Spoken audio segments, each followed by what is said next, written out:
The following video deals with mature subject matter which may not be suitable for younger children. Viewer discretion is advised. In one of the chapters of his 2019 book, Mysteries of Canada Volume 1, this author touched on the bizarre phenomenon of universal folktales, strange stories shared by different and unrelated cultures across the globe. Nearly every culture on Earth, for example, has its ghost stories. Tales of apparitions, disembodied voices, cold spots, rancid odors, and autokinesis, which are invariably attributed to the souls of the dead, trapped between this world and the next. Hunter-gatherer tribes in all 6 of the northern continents told tales of hairy, stinking, whistling, stone-throwing wild men who stole their food in the night and abducted any lone women or children who strayed too far from camp. Stories of colossal predatory birds associated with thunder and lightning are similarly ubiquitous. All across North America, these giant raptors, commonly referred to as thunderbirds, were said to be the mortal enemies of an equally mysterious horned water serpent. Traditional folklore all over the world cautions against whistling at night, contending that nocturnal music invites the unwanted attentions of evil spirits. And nearly every culture on Earth, at one time or another, believed in a race of little elusive people who lived in the wilderness and on the edge of civilization, concealed behind some preternatural veil from which they rarely emerged. For at least 2 centuries, rationalist intellectuals, psychological anthropologists, and professional skeptics have attempted to provide rational explanations for the pervasiveness of intercultural folktales such as these, usually proposing that they are symptoms of some universal human condition. Some anthropologists, for example, have suggested that the wild man legend denotes a deep-seated cultural recollection of ancient intertribal warfare, or serve to enforce important cultural norms. Some have attributed the universal dragon myth to the discovery of dinosaur fossils, and other monster stories have been dismissed as products of pareidolia, that's the human tendency to anthropomorphize inhuman objects, and glimpses of more prosaic animals obscured by darkness or underbrush. Throughout the course of his research, this author has become aware of a very peculiar type of universal folktale, which is far more difficult for skeptics to dismiss as the progeny of some inherent human quality. More specifically, this author has observed that there are certain mysterious phenomena which feature in folkloric traditions all over the world, behind which different cultures ascribe different causal agents. In other words, certain cultures across the globe, with no discernible connections with each other, describe the same strange occurrences in their traditional stories, but believe that different mechanisms or entities are responsible for them. In this series, we will examine 4 different types of strange phenomena, and the explanations which various traditions assign to them. Each phenomenon we will examine is actually composed of multiple sub-phenomena, and so to avoid confusion, we will refer to the larger compound phenomena which feature in disparate folkloric traditions as Eventi, a Latin word meaning occurrence, while we will refer to their respective constituents as sub-phenomena.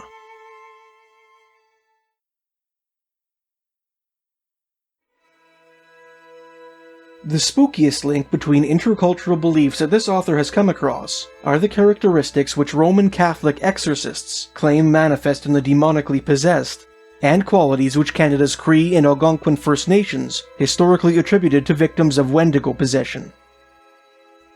In order to understand this eerie parallel, we must first come to a basic understanding of the Roman Catholic conception of demons and demonic possession, and the Cree-Algonquin reception of the Wendigo.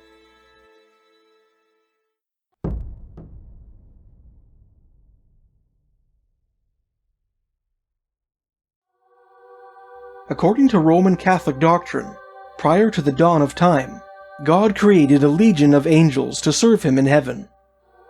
Drawing from scripture and sacred tradition, the Catechism of the Catholic Church teaches that angels are immortal, purely spiritual entities, endowed with intelligence and free will. Prior to the creation of the world, the most brilliant of the angels, referred to today as Lucifer, rejected God and his supremacy out of pride and envy. A heavenly battle erupted between the fallen angels, who aligned themselves with Lucifer, and the heavenly host loyal to God, captained by Saint Michael the Archangel. The rebellious angels were ultimately defeated, and ejected from paradise by the heavenly host. Lucifer, in his fallen state, is referred to as Satan, or the devil, while his minions are called demons. Catholic tradition contends that the devil and his demons are consumed by an eternal hatred of God and his creation.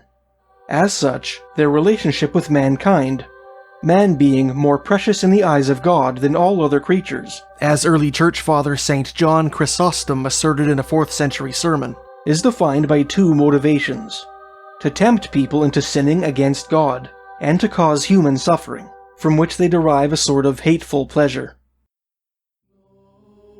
Many of those who have written on the subject have suggested that the devil's primary goal of luring humans into temptation is most effectively facilitated by a lack of belief in his existence.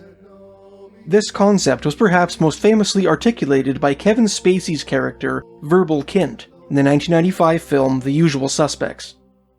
During a monologue on a semi-mythical crime lord called Kaiser Sose, Kint said, "The greatest trick the devil ever pulled was convincing the world he didn't exist." This iconic movie line echoes the words of 20th century American Catholic theologian Archbishop Fulton Sheen, who wrote, in his 1944 book Love One Another, "The demonic is always most powerful when he is denied." 2 years prior to the publication of Sheen's book, British writer C.S. Lewis inserted the same idea into his epistolary novel The Screwtape Letters, which pretends to be a series of correspondence between a senior demon called Screwtape and his diabolical apprentice, Wormwood. In addition to prowling about the world seeking the ruin of souls, as Pope Leo XIII put it in his chilling 1886 prayer to St. Michael the Archangel, Catholic doctrine teaches that Satan and his demons, when given the opportunity, sometimes seize control of human bodies, pushing the resident souls aside and using the corpora they commandeer to speak and move, a phenomenon referenced repeatedly throughout the Gospels. Catholic exorcists, priests trained by the Vatican to cast out demons, contend that people make themselves vulnerable to demonic possession by participating in occult or necromantic rituals, practicing witchcraft, and living in a state of unrepentant mortal sin. People possessed by demons are said to often display startling and distressing manifestations of their condition, some of which we will explore shortly. Signs of demonic possession are often so conspicuous and frightening that friends and family members of the victim are compelled to seek the assistance of a priest.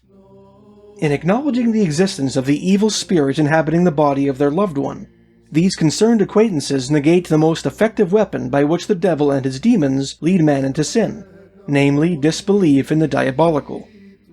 Since demonic possession does not have any effect on the actual soul of the victim, one might justifiably wonder why demons bother possessing people at all, with the end result often being so injurious to their designs. Exorcist Father Jose Antonio Fortea answers this question in his 2006 book, Interview with an Exorcist, an insider's look at the devil, demonic possession, and the path to deliverance, writing, "While it would undoubtedly be more convenient for a demon not to possess someone, he does this for one simple reason: to cause suffering. Remember, demons seek to make people suffer, and with possession they can accomplish this in a very direct way. Over the long term, a particular possession may ultimately thwart the plans of the devil by bringing about a deeper devotion to God in the possessed. But in the here and now, it causes the person to suffer, and a demon cannot resist causing certain suffering in the present." What was said in a previous answer regarding why the devil could not resist tempting Jesus is equally valid here. To resist temptation, one needs virtue, and we cannot expect a demon to be virtuous. He always seeks the benefits in the here and now. He is a slave of his own passions and impulses.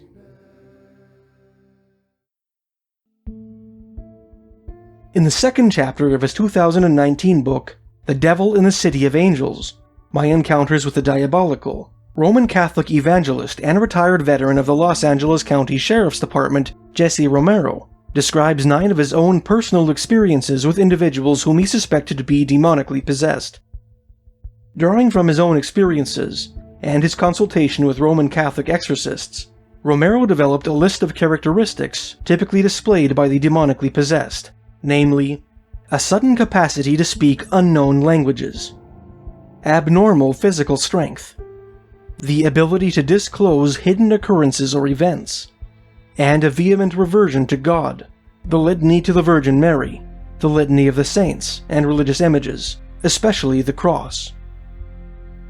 Bizarrely, 3 of the 4 signs of demonic possession referred to in Romero's book, namely the ability to speak foreign languages of which the subject has no knowledge, abnormal physical strength, and occult knowledge, are characteristics which the Cree and Algonquin First Nations of Canada historically ascribed to those whom they believed to be possessed by a malevolent entity they called the Wendigo.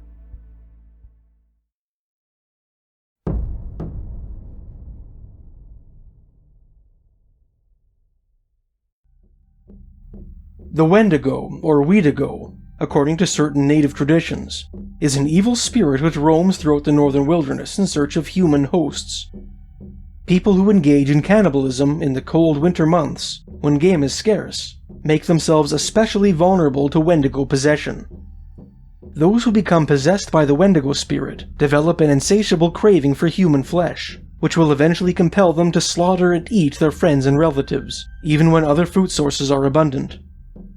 Tales of suspected Wendigo possession in the wilds of 17th, 18th, and 19th century Canada are sufficiently numerous to fill a book, and in fact have been compiled into at least 2 of which this author is familiar. Disturbingly, a significant portion of the afflicted who feature in these historic Wendigo accounts are said to be endowed with the same 3 characteristics which Jesse Romero ascribes to the demonically possessed.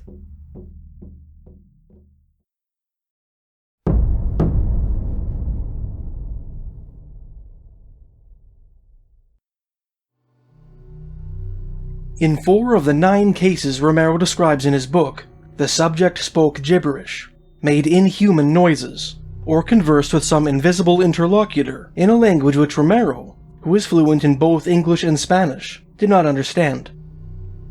Among the most disturbing of these incidents occurred when Romero and a fellow law enforcement officer were working night shift in Cudahy, a Latino city in southeastern LA County with a high population of ex-convicts. That night, Romero and his partner, service pistols drawn, entered a house in which a neighbor reported hearing a single gunshot. Inside, they found a middle-aged woman with a shotgun in her lap, sitting next to the body of her husband, whose head she had just blown off. The woman told the officers that an invisible entity in the corner of the room had told her to commit the deed. "Don't you see him?" she asked, pointing to the corner of the room. "He's laughing. He's laughing." The murderess proceeded to converse with the invisible figure, in a language which Romero did not recognize, and continued this eerie discourse throughout the subsequent drive to the sheriff's station, acting as if the figure was sitting in the back seat of the patrol car with her. In many Wendigo stories, victims are said to have similarly babbled unintelligibly, in a language which none of their friends or family members could understand, much like the murderess in Jesse Romero's story. For example, in an article published in the June 1946 issue of a magazine called The Alberta Folklore Quarterly, an ex-Hudson's Bay Company or HBC inspector named Philip H. Godsell described an incident which took place at a remote HBC post at what is now the hamlet of Wabasca, Alberta, northeast of Lesser Slave Lake. One day, the fort's factor, Frank Beaton, was visited by a frightened band of woodland Cree, who informed him that one of their number was possessed by the Wendigo, as evidenced by the strange words that poured from his lips.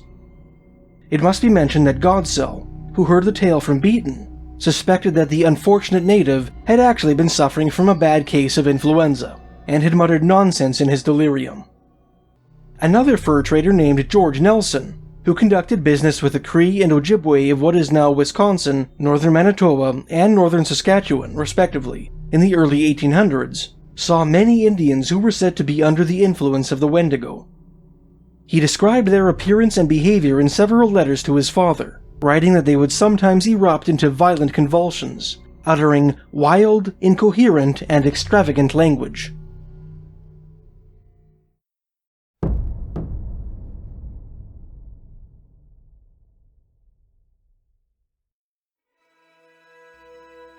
In 3 of the 9 personal anecdotes in Romero's book, the suspected demoniac, as victims of possession are sometimes called, displayed extraordinary physical strength, inconsistent with his or her size.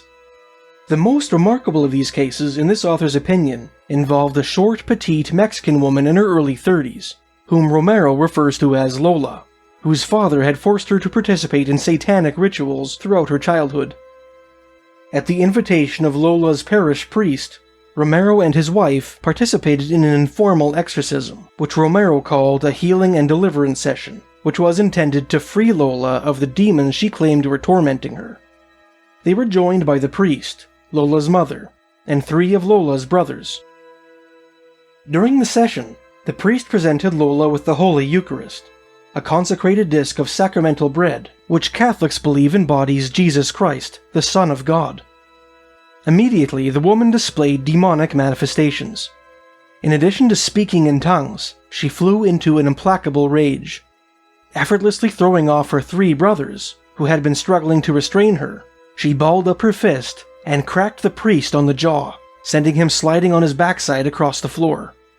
Shortly thereafter, she grabbed Jesse Romero by the lapels and threw him violently against a wall, launching him clean off his feet.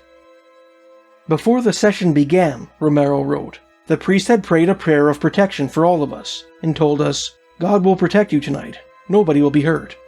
The only thing that was hurt was my ego, that a petite, short woman, weighing about 120 pounds, could toss me, an over 200-pound former kickboxing champion, like a ball. Jesse Romero's assertion that extreme physical strength is one of the characteristics of the demonically possessed is echoed by an alarming facet of Wendigo lore.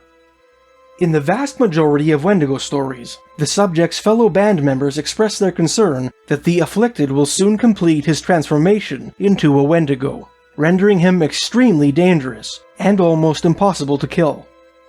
In most Wendigo stories, the Wendigo-to-be is executed by the band members, sometimes at his or her insistence, before the metamorphosis is complete. In rare cases, however, the afflicted person appears to have acquired the alarming characteristic of nigh invulnerability prior to his or her execution. In another of George Nelson's stories, for example, a woman possessed by the spirit of the Wendigo attempted to eat an Indian child in the night, prompting the child's father to spring from his furs and bury a tomahawk in her brains. Nelson implies that, despite receiving this seemingly mortal blow, the woman proceeded to attack the father, and would have succeeded in killing him were it not for the intercession of his friends, who overwhelmed the woman and put an end to her existence. In another of Nelson's stories, a Cree man believed to be transforming into a Wendigo was ambushed while walking on a trail through the forest. His own brother, at his own insistence, shot him through the chest with his musket. The man dropped to his knees, but soon rose again, and, laughing, continued up the trail. Other members of the band subsequently hacked the man to death with tomahawks and ice picks, and burned his corpse on a pyre.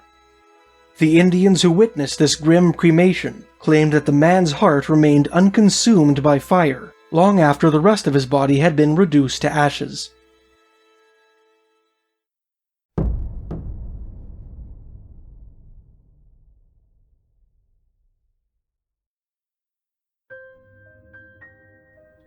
In only one of the cases in Romero's book, namely that of the aforementioned Mexican woman named Lola, did the subject exhibit knowledge of secret information to which she had not been made privy, the third unusual characteristic which he claims manifests in demoniacs. During the healing and deliverance session above described, Lola pointed to one of her brothers and accused him of some embarrassing sin which he had neglected to confess to a priest. The brother was so humiliated, Romero wrote, that he just stood there petrified, and did not help in prayer or in holding her down. The victim's knowledge of secret information he or she had no way of knowing is a third uncanny commonality between the Catholic conception of demonic possession and the Cree-Algonquin Wendigo tradition. One of the best examples of this characteristic manifesting in a Wendigo victim is a case which took place during the Northwest Rebellion of 1885. A clash between Métis and Cree warriors of Manitoba and Saskatchewan, and the Canadian government. During an event known as the Massacre at Frog Lake, several settlers were imprisoned by members of a Plains Cree war party, and dragged along their campaign trail through the forests of northern Saskatchewan. One day, an old Cree woman, who accompanied the warriors on their crusade, began to exhibit signs of Wendigo possession, and it was unanimously agreed that she must be killed before she became too dangerous. 4 of the settlers who witnessed the woman's subsequent execution described the event in their memoirs. Only one of them, however, a widow named Teresa Gowanlock, included a particular detail which links the Wendigo phenomenon with the accounts of Catholic exorcists. In a handwritten manuscript, which was published posthumously in an October 1955 issue of the Montreal-based magazine Family Herald and Weekly Star, Gowanlock described how the old woman, prior to her execution, prophesied that terrible things would shortly happen to the Cree warriors as punishment for the atrocities they committed at Frog Lake. Several days later, the Cree had their final skirmish with government forces at the edge of the boreal forest, exchanging gunfire in an event known today as the Battle of Loon Lake. The Cree were defeated in this firefight, and their campaign ended shortly thereafter. Many of the warriors who committed atrocities at Frog Lake were subsequently hunted down and captured by officers of the Northwest Mounted Police. On November 27, 1885, 6 of the captives, along with 2 other murderers from a different band, were executed at Fort Battleford, Saskatchewan, in what was to be the largest mass hanging in Canadian history, apparently fulfilling the predictions of the Wendigo woman. In the next video in this series, we'll take a look at the subphenomenon of mysterious braids appearing in the fibers of horses, cattle, and automobiles, and the various explanations which different folkloric traditions assign to them. Can you think of another type of subphenomenon which recurs in different folktales across the globe? Please let me know in the comments below.